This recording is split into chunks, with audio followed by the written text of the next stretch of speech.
बुंदेलखंड में पिछले 2 हफ्ते से गर्मी ने विकराल रूप ले लिया है। तापमान जो है बुंदेलखंड का 44 डिग्री 45 डिग्री से लेकर 47 डिग्री तक पार कर गया है। इस विकराल गर्मी में अब तक में लगभग 7 लोगों की मौत हो गई है। ये जो मौत के आंकड़े मिले हैं ये हमें 22 तारीख की अमर उजाला की खबर में मिले हैं।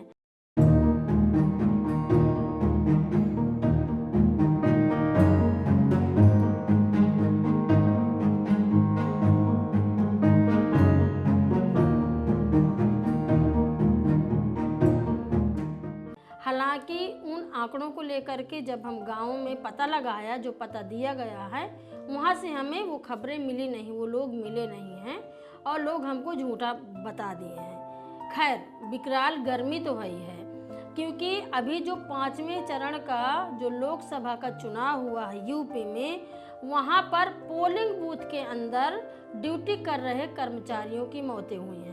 महोबा में जो पोलिंग बूथ के अंदर एक कर्मचारी की मौत हुई है, वो बहुत ही भयानक घटना को देख करके डर लगा, क्योंकि वो जो व्यक्ति थे वो मणिपुर से आए हुए थे और ड्यूटी कर रहे थे। गर्मी के कारण अचानक वो बेहोश हो जाते हैं और वहाँ पे गिर पड़ते हैं और वहीं पर उनकी मौत हो जाती है।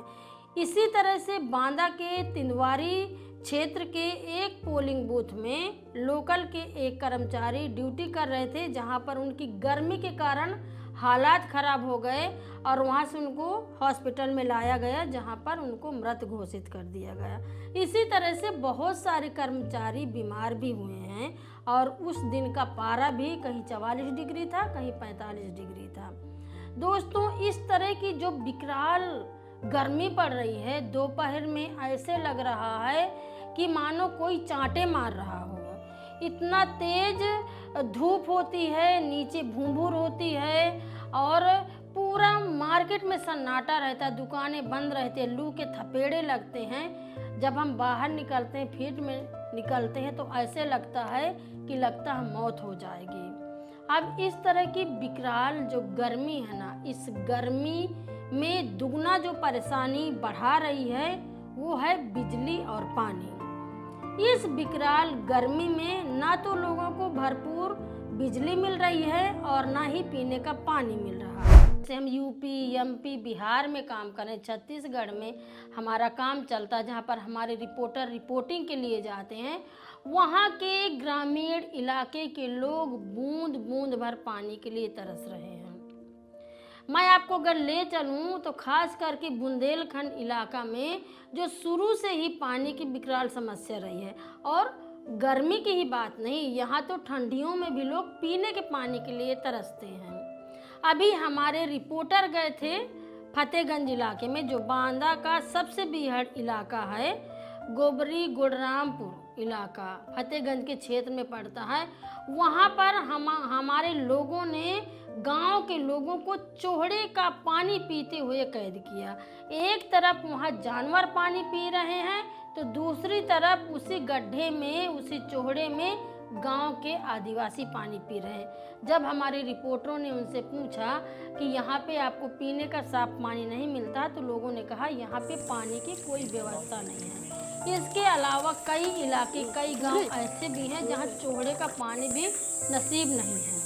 बुंदेलखंड में तो लोगों को पानी की समस्या विरासत में मिली हुई है।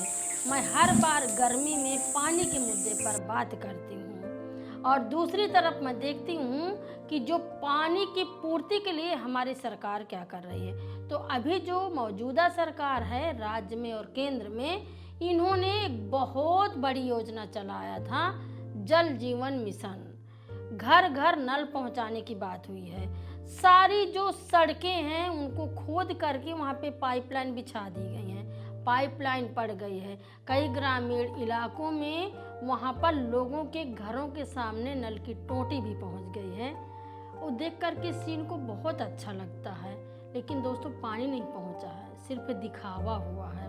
खासकर बुंदेलखंड का जो इलाका है देखने में बहुत खूबसूरत है। घने जंगल हैं, पहाड़ हैं, यहाँ पर नदियाँ भी बहुत सारी हैं।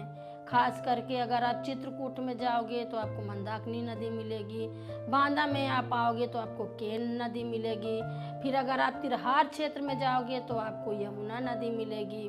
ठीक है, और भी ऐसे छोटी छोटी जैसे बागय नदी हमारे भदौसा में है, ये नदियां हैं लेकिन नदियां सूख गई है। यमुना नदी को छोड़ करके आप केन नदी में देखोगे तो वहाँ पर भी पत्थर आपको दिखाई देंगे। बागय नदी भी सूख गई है, और ये सूखे क्यों ना, क्योंकि यहाँ पर जो हमारे यहाँ के बड़े बड़े नेता मंत्री विधायक सांसद हैं उनकी खदानें चलती हैं।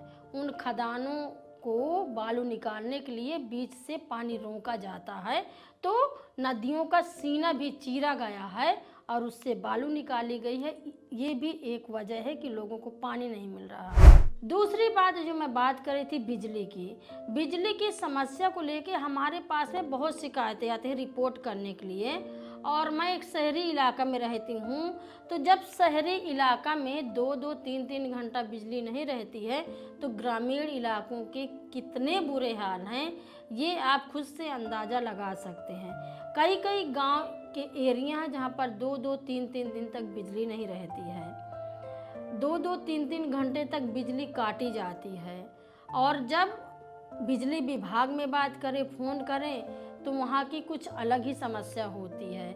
वहाँ पे कहते हैं कि इतना जब पारा हाई है, जब इतनी ज़्यादा विकराल समस्या है तो कई जगह पर बिजली काटनी पड़ती है, तारे गर्म हो जाती है, कई खंभों पर आग लग जाती है।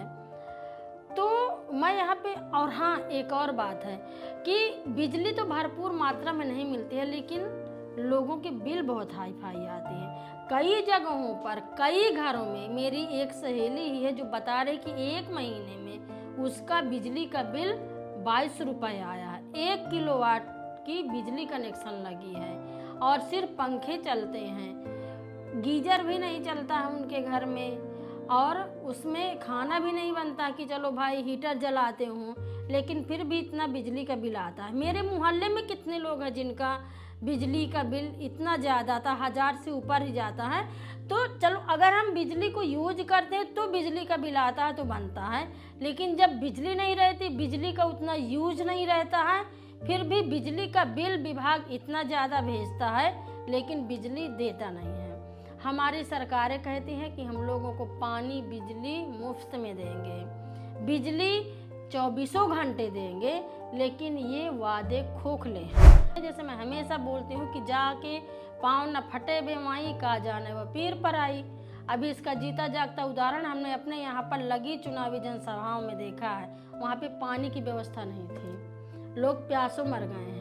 जो लोग अपनी बोतल में पानी लेकर के गए थे उनको सुरक्षा के नाम से जो वहाँ के अधिकारी या जो पुलिसकर्मी लगे थे उनकी बोतलें छीन के बाहर रखवा लिया गया, और जब बूथ के अंदर गए तब लोग प्यासे मर गए, जब जनसभाओं के अंदर गए तब लोग प्यासन मर गए। तो कितनी बात की जा कम है, पर बात करना ज़रूरी है। आप भी मेरे जैसे बात करिए, पानी की समस्या पर, बिजली की समस्या पर, अपने प्रकृति की दुर्दशा पर सवाल उठाइए, सरकार से सवाल करिए, अपने आप से सवाल करिए, समाज से सवाल करिए। तो दोस्तों इस बार के एपिसोड में इतना ही। अगले एपिसोड में मैं फिर मिलूँगी कुछ करारी मुद्दों के साथ में। तब तक के लिए दीजिए इजाज़त। नमस्कार।